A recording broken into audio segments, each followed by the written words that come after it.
Hello guys, welcome back to the channel. 2021 की most awaited budget अब आ चुकी है।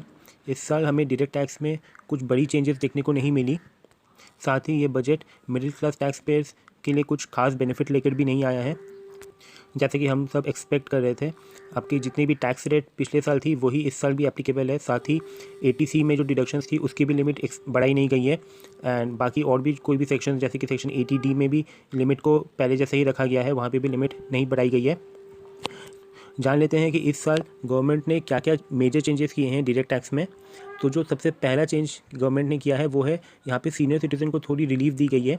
जितने भी सीनियर सिटीजन है above the age of 75 years, उन्हें अपनी इनकम टैक्स रिटर्न फाइल करने की ज़रूरत नहीं है अगर उनकी खाली दो इनकम है, यानी कि pension income and interest income. लोगों को जिनका पर्सनल पेंशन या फैमिली पेंशन आता हो, दोनों को ही अपनी रिटर्न फाइल करने की ज़रूरत नहीं है।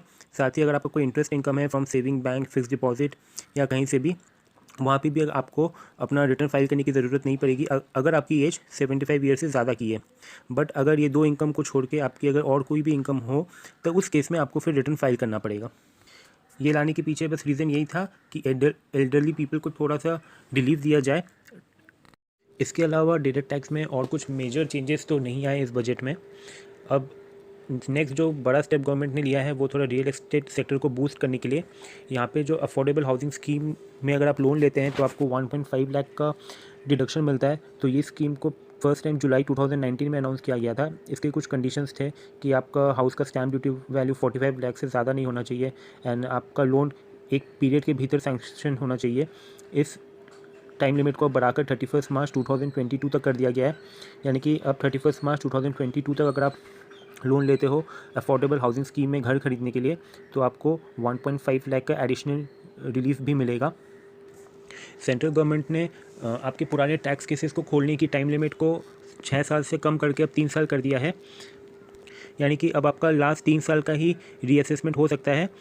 ये स्टेप लिया गया है ताकि लिटिगेशन एंड अनसर्टिनिटी को कम किया जा सके टैक्स पेयर्स में। साथ ही जो सीरियस टैक्स इवेशन केसेस है, यानी कि अगर टैक्स इवेशन 50 लाख या फिर उससे ज़्यादा की है तो ही आपका असेसमेंट लास्ट 10 ईयर्स तक खोला जा सकता है। वो भी उसके लिए प्रिंसिपल चीफ कमिश्नर की परमिशन लगेगी।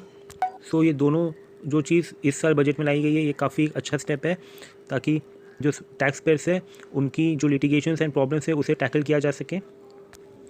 Employees contribution to provident fund 2.5 lakh से ज़्यादा पे जो इंटरेस्ट मिलेगा उस पर अब टैक्स किया जाएगा। पहले इस पे टैक्स नहीं हुआ करती थी, बट अब से जो भी एम्प्लॉय का कंट्रीब्यूशन होता है प्रोविडेंट फंड में 2.5 लाख से ऊपर की, तो वहाँ पे उस पर जो इंटरेस्ट इनकम मिलेगी अब उस पर गवर्नमेंट टैक्स लेगी, यानी कि टैक्स एग्जेम्पशन को हटा दिया गया है। ये रेस्ट्रिक्शन अभी एप्लीकेबल नहीं है, ये 1 अप्रैल 2021 से एप्लीकेबल किया जाएगा। यहाँ पर और एक बहुत अच्छा स्टेप जो गवर्नमेंट ने लिया है वो है ease of income tax filing, यानी कि जब आप अपना ITR फाइल करेंगे आफ्टर द ईयर एंड, वहाँ पे आपकी जो भी कैपिटल गेन होगी from the sale of listed shares and securities and साथ ही साथ जो इंटरेस्ट इनकम भी होगी वो प्रीफिल होकर आपके ITR में रिफ्लेक्ट करेगी, यानी कि आपको हर एक शेयर्स का इंडिविजुअली कैपिटल गेन कंप्यूट करके अपने ITR में फिल नहीं करना पड़ेगा, वो ऑटोमेटिकली फिलअप होकर आ जाएगी।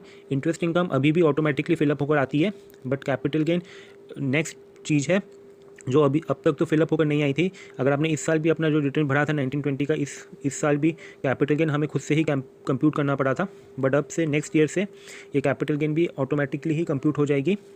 हमें बस इसे एक बार वेरीफाई कर लेना है। साथ ही जो ऑडिट लिमिट है उसे अब 5 करोड़ से बढ़ाकर 10 करोड़ कर दिया गया है। ये खाली उन लोगों के लिए है जो लोग डिजिटल मोड से अपना बिजनेस करते हैं, यानी कि ऑनलाइन मोड या चेक मोड, यानी कि अगर आपका टोटल टर्नओवर का सिर्फ 5% या उससे कम ही कैश में बिजनेस हुआ हो एंड बाकी सब आपने थ्रू बैंकिंग चैनल्स ही अपना बिजनेस किया है, तो वहाँ पे आपको टैक्स ऑडिट नहीं करवानी पड़ेगी up to the turnover of 10 crore. ये लिमिट पहले 5 करोड़ थी, बट इसे अब डबल कर दिया गया है। जो सबसे अच्छी बात थी इस बजट की कि इस बजट में टैक्स रेट को बढ़ाया नहीं गया है किसी भी कैटेगरी ऑफ पर्सनस के लिए, चाहे वो इंडिविजुअल हो या कंपनीज़ हो। साथ ही जो जितने भी स्मॉल कंपनीज़ हैं उन्हें बहुत सारे रिलीफ दिया गया है in form of less compliance for tax audit.